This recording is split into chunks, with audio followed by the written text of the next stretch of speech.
Una pregunta fundamental.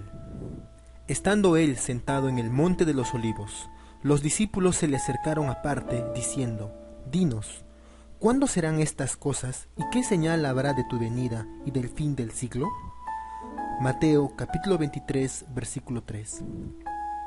Se aproxima el momento supremo, la hora crucial en que el amor y el dolor se abrazarán, el instante del sacrificio mayor, de la entrega infinita.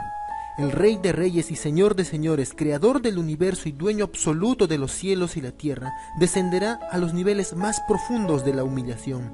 Será clavado como un paria en una cruz reservada para los peores delincuentes. Pagará así el precio de la redención humana. Lo pagará con su sangre. Rescatará al hombre del poder de la muerte. Lo traerá a la dimensión de la vida. La cuenta regresiva de la misericordia ha empezado. Una densa nube de tristeza y dolor se mueve entre ellos. Como presagio de muerte, ellos no lo perciben. Tal vez los discípulos sean demasiado humanos para entender las cosas del Espíritu.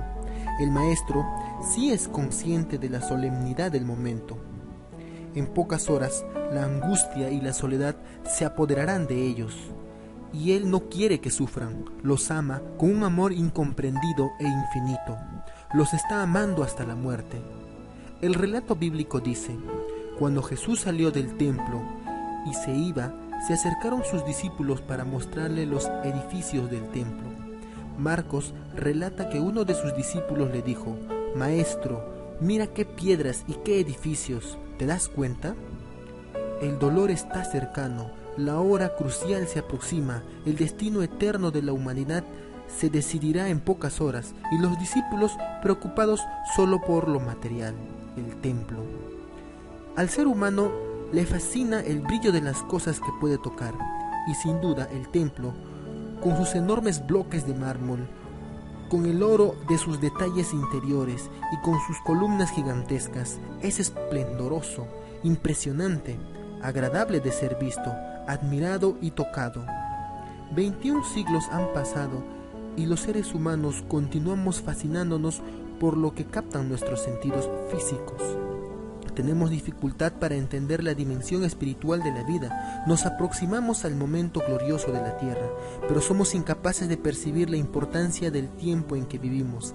La proximidad del evento glorioso de los siglos parece perderse en la penumbra de nuestra humanidad. No la vemos. Toda nuestra atención se concentra en las cosas que podemos contemplar con los ojos físicos: guerras, violencia, terremotos, huracanes, el calentamiento global, los flagelos sociales, las injusticias, nada más. Ignoramos la esencia de lo que sucede, buscamos soluciones pasajeras y humanas para las tinieblas que se apoderan del planeta. Desconocemos que en pocas horas despuntará el sol de un día eterno. En aquella ocasión, la respuesta de Jesús a sus discípulos los deja perplejos. De cierto os digo que no quedará aquí piedra sobre piedra que no sea derribada. El Maestro habla de destrucción. Para construir los valores del Espíritu es necesaria la destrucción de los valores de la carne. El inicio del reinado de la vida requiere el fin del imperio de la muerte. Los discípulos sienten el impacto de las palabras de su Maestro y se ponen a razonar. Si ese fabuloso templo llegara un día a ser derribado, eso sería posible únicamente con una segunda venida de Cristo y la consecuente destrucción del mundo. Ese pensamiento les resulta doloroso, les duele con un dolor que no saben explicar. Les duele en el alma, en el corazón, en el mundo interior de las emociones, donde duelen las heridas que no se ven. Todas sus esperanzas están relacionadas con la gloria y el esplendor de ese templo. Sueñan verse libres del yugo romano. Han aguardado al Mesías por generaciones. ¿Cómo ahora Jesús les dice que ese templo va a ser destruido? El camino de Jerusalén al Monte de los Olivos es un camino con sabor a fracaso. Ellos han dejado todo para seguir a Jesús. Lo han aceptado como el Señor de la vida. Pero Jesús les habla de muerte, de destrucción. Por más que se esfuerzan, no logran entender. Aquella tarde lúgubre descienden al valle del Cedrón, como si bajaran al corazón de la tierra. Es una procesión silenciosa y triste. Los discípulos están perturbados por lo que el Señor les ha dicho, pero no se animan a preguntarle en el camino. De las riberas del Cedrón suben hacia el monte de los Olivos. Continúan tristes, preocupados. Al llegar al monte, algún tiempo después, vuelven al tema de la destrucción del templo. Abren su corazón a Jesús y muestran su curiosidad.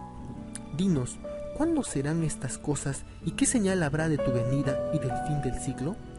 Entonces el Señor Jesús les diseña un cuadro de la situación mundial que precederá a su retorno a la tierra. Les habla de guerras, rumores de guerras, terremotos, falsos cristos, persecución, hambrunas y todo tipo de calamidades. Las palabras de Jesús son para ellos. Los discípulos serán testigos de la furia romana que destruirá el templo. Parte de las señales de San Mateo 24 se refiere a lo que sucedería antes de la destrucción del templo. Otras, sin embargo, e incluso las primeras, por aplicación, anuncian lo que sucederá antes del fin del mundo. La humanidad necesita saber hoy, con urgencia, el mensaje entre líneas de los acontecimientos aterradores de nuestros días. Nada sucede por casualidad. Todo fue escrito y anunciado en las Santas Escrituras. Las señales del regreso de Cristo presentadas en la Biblia son una descripción fiel de lo que sucede en nuestros días, un retrato del mundo actual y sus constantes luchas contra los desvaríos de la propia humanidad y contra la furia enloquecida de una naturaleza que no soporta más las agresiones del hombre y se rebela como potro salvaje cuando intentan quitarle sus horizontes infinitos para hacerla vivir aprisionada. Lo que escribo a continuación es una constatación de las cosas que están sucediendo. Ocurrirán más a medida que el tiempo acabe y nos aproximemos al fin. Es un mensaje de urgencia. La urgencia nace del peligro, pero es también un mensaje de esperanza. Esperanza de un nuevo día y un mundo nuevo. Al observar lo que sucede a nuestro alrededor, percibimos que ya es de noche en nuestro planeta. Bastante de noche. Noche oscura. Las tinieblas que nos rodean asustan, pero son la evidencia de que el Rey ya vuelve. No hay que temer, después de la noche siempre viene el día. Cuanto más densa la oscuridad, más cerca el nuevo día. Sé, por experiencia propia, cuán valiosa es la esperanza. La necesité una noche, perdido en la selva. Me aferré a ella como a la tabla de salvación en un mar revuelto.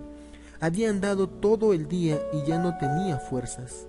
El indio que me acompañaba creyó mejor dormir a la orilla de un río. Mañana será otro día, me dijo, y usted estará en mejores condiciones. No vale la pena continuar andando en la oscuridad. Paramos. Nos adentramos en la noche con sus ruidos extraños. Sentí la oscuridad en mis ojos, en el aire que respiraba, rozando mi piel, tratando de intimidarme. Hay noches en la vida tan densas, tan oscuras y tan tristes. Noches del alma, noches de la selva, noches que dan la impresión de ser eternas. Aquella era una noche de esas. Casi no dormí. Me incomodaba la oscuridad. Me perturbaban sus ruidos. Me molestaba su intensidad. No dormí. Observé la noche, la vi soberana, amedrentadora, dueña y señora de la situación. Deberían ser las 4 o 5 de la mañana cuando pregunté al guía. ¿La noche se está poniendo más oscura o simple impresión mía? No es impresión suya. La noche realmente se ha puesto más oscura, pero no se preocupe. Eso significa que de un momento a otro va a salir el sol. 10 minutos después, el sol salió. Pude ver sus rayos dorados sonreírme a la distancia. Pude disfrutar otra vez de su luz, de su esplendor, de su vida. Estaba a salvo. Un nuevo día había llegado. La noche de este mundo está cada vez más densa. Hay dolor, tristeza y muerte a nuestro alrededor. Hay injusticia, miseria y hambre en torno a nosotros. A veces da la impresión de que todo está perdido. No es verdad. La noche de este mundo acabará pronto. El sol de un nuevo día ya despunta en el horizonte. El Señor Jesús viene a buscarte. Ven a mí, te dice con su voz mansa. Confía en mí para atravesar las horas de oscuridad que todavía restan. ¿Qué harás? ¿Aceptarás su invitación? La respuesta es solo tuya.